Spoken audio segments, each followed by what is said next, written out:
Hey y'all, it's LD, and today Rolex told me that I was wrong and how wrong I was. And this is the reason why we should not, it's fun to speculate about what's going to happen at Watches and Wonders, but it's all speculation until more information comes out.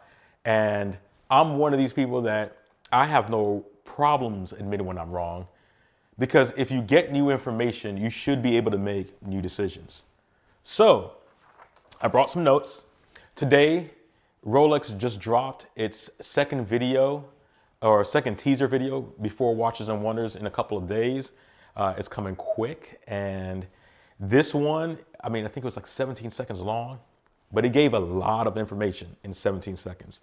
So I got some screen grabs and I want to go over some of them case by case and highlight where I was wrong and where I was right, because I still think if your logic is sound, then as information comes available, you should be able to readjust, recalibrate, and still have fun with expectation, right? So, where I was right. Let's go to the Oyster Perpetual. Where I was right. Now, Rolex dropped, the first video. The big thing that kind of blew up the watch internet was that it had 100 years on the dial instead of Swiss made, which is a huge thing. Plus, on top of that, it was a smooth two-tone bezel that kind of said, oh, now the OP is going to be two-tone, which I don't think they've done like in maybe 30, 40 years, having a two-tone OP variant. So, like probably since the 80s. And by the way, as soon as I saw that, can't be on the list because there's nothing to get interest on the list, I did text my AD and say, hey, don't forget me, because I asked about this 2 years ago about, hey, I don't care what they do. If they do an OP 100th anniversary, I want one. So I asked about this 2 years ago. We'll see how that goes. But the OP, where I was right. I said that with the Oyster Perpetual, that they were going to do a new dial or some kind of variation, something to celebrate it. Even earlier, I gave my rendition of something that I call the effervescent dial, something similar to a celebration but different. And I said something that was in polar or in black, like kind of two, or a cloud and a obsidian. Well, it looks like the obsidian won out because this dial has a very obsidian type of look on the dial. That being said, the 100 years, absolutely classy. I liked it. But where I was wrong, it's a two-tone. I went the dial direction. Rolex went the materials direction. They added gold to the OP, and I don't think anybody really saw that coming. And if they did, they probably lying. Make them show receipts. So as I went further on it with this, and I started looking at the video, the gold indices wasn't a big deal because there is the silver dial OP that has gold indices, or the gilded indices.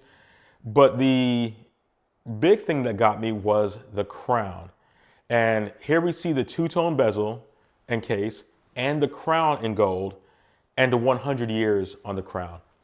That I don't think anybody really saw that coming. We should have expected it, but we didn't really see that coming.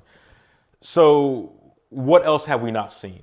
Maybe there's a 100 years on the dial itself.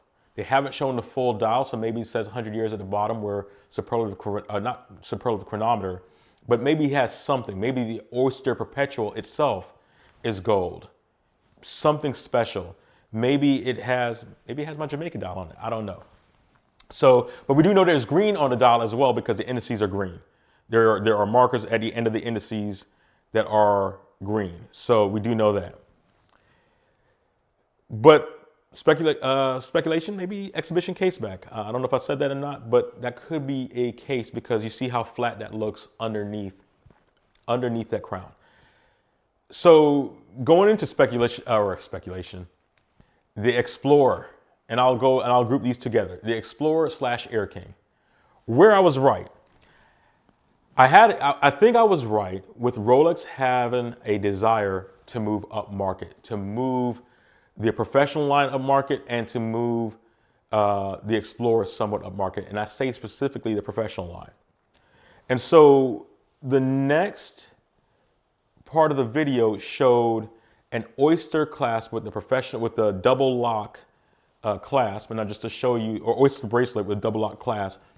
And this is a double lock clasp. It's where you have to pull one side and open that up. So that's a double lock clasp. And this is something that is a differentiator between the regular OP, because the regular OP you can just pull this way and it comes open. With the sub and everything else, you have to actually do two movements to open it so it stays on. So we see a fully gold bracelet and a double lock clasp. I looked at this more from a marketing business side and I said, why would they show this and why would they show this now? It has to be something new, something that you have not seen yet. And up to this point, everything in this video is something that you have not gone into the 80 and seen yet. So when I looked at this, I said, well, we've seen gold subs and we've seen, gold, other professional lines, Yacht-Masters and stuff like that, but we have not seen a gold Air King or Explorer. Now we have the two-tone 36 Explorer, and I'm sitting there like, well, the 40 millimeter Explorer would be a great candidate to go full gold. So where I was wrong is, instead of the Air King moving up market, it's at least not yet, because there's still room for the Air King to go white gold, it would be the Explorer to move up market. And what makes me think that? Explorer traditionally is stainless steel tool watch, but we came out with a 36 two-tone. And the next evolution from a two-tone is to a full precious metal. And my reasoning before, which was precious metal adds to the margin, it gives you something different, something valuable, and a gold Explorer 40 millimeter for presence would actually be something that's there. That's kind of where I'm leaning at. Next one, the day date, where I was right. I said something about a green dial. I think it was gonna be jade, but I said something about a green dial, something special. So I think I was right there. Where I was wrong is, it looks like, we had a quick video. It looks like that this is a green dial, kind of almost like an ombre dial, a green dial and green obsidian ombre, because I think the obsidian represents 100 years. And I think Rolex is being traditional in the use of black. So obsidian represents 100 years. So this can be a jade to obsidian ombre in the platinum case. And I think that's what you see. I think that is a day date platinum with an obsidian ombre. That's my take. That's where I was right. Where I was wrong is not jade, but it's the platinum that's going to get it, not the gold. I was thinking yellow gold and jade. It's the platinum treatment to that. So that's where I was wrong. Okay, now let me adjust my seat here. Where Rolex told me I was big wrong. So what I had said was, and I stood on this, there will be no new models this year. I said there would be no Milgauss, there will be no Yacht-Master. And the reasons why I said that is because there was just so much going on in this year, they wouldn't want to take away from that. And here's where I was wrong. And I can't say, there's a part of this where I might be right, but I was really wrong on this. And what this was this. No new models. We see here, which can be nothing more than the Yacht-Master II. It has two pushers, non-screw down. It's in white gold. This and the bezel on top, so the leaks might be real. The bezel on top is blue. Everything says it is a Yacht-Master II. I was wrong about that. I am going to claim it. I will say this. Based off of what I saw today, the Yacht-Master II does return this year. And all the patents and everything else, it is coming out for OP 100. Okay. But that's not where I think I was wrong at only. I also said no Milgauss. I didn't think there was a reason for Milgauss. I didn't think there was a purpose for a Milgauss. And what I'm about to say now may not make some people happy, because I think a lot of people wanted the Milgauss to come back. But when I saw this side profile of this shot and that single bar, there's a couple things on this shot which I think we need to call out. We see this picture and it has a single line. We know it's stainless steel. It has no date, so we know it's not a date just. And because it has no crown guards, we know it's not an Air King. So that being said, could that be the Milgauss coming back? A stainless steel body, no date. It could be another OP, but I don't think they will put a second OP in the video just to say it's a second OP. So once again, I was wrong. The Milgauss is coming back. That looks like a stainless steel. I don't know what that means for the Air King. I do not know if that means that this year the Air King goes away completely, or if this year the Air King does exactly what I said, moves up market. I don't know what that means. But what I do know is that there is a reason intentionally why Rolex showed you a no date Oyster Perpetual case without crown guards with a stainless steel crown on there. There is a specific reason. And with that little bit of a back nub, like I said, I look at the back of mine, that lets me know that this is supposed to be a tool watch. I have a strong feeling that is the Milgauss. Now, one last thing. I want to throw this out.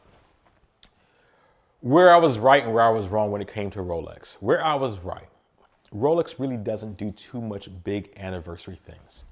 And they usually stay reserved. They do it subtly. They do little small tidbits. That's what Rolex does.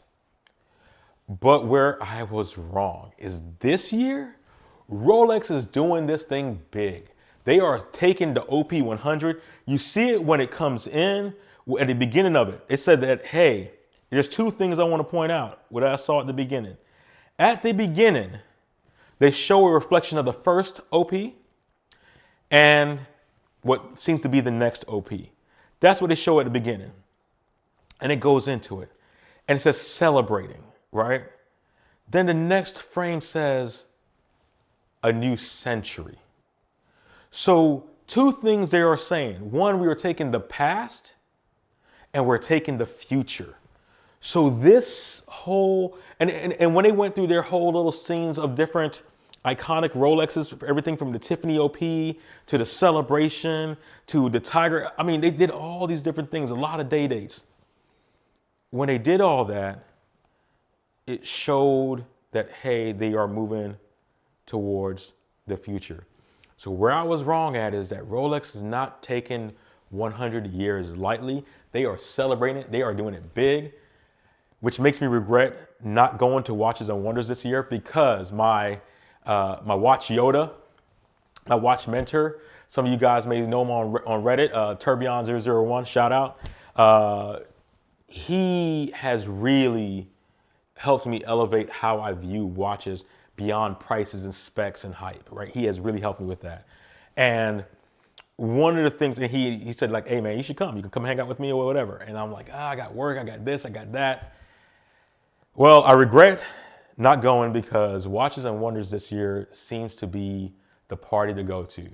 I mean, Rolex at 100, Tudor 100, AP is finally back. Heck, Crater, right? Crater, like Seiko Crater is there this year at Watches and Wonders, which is a big thing. I mean, it seems like everybody is going to be there at Watches and Wonders this year except for me and Swatch Group.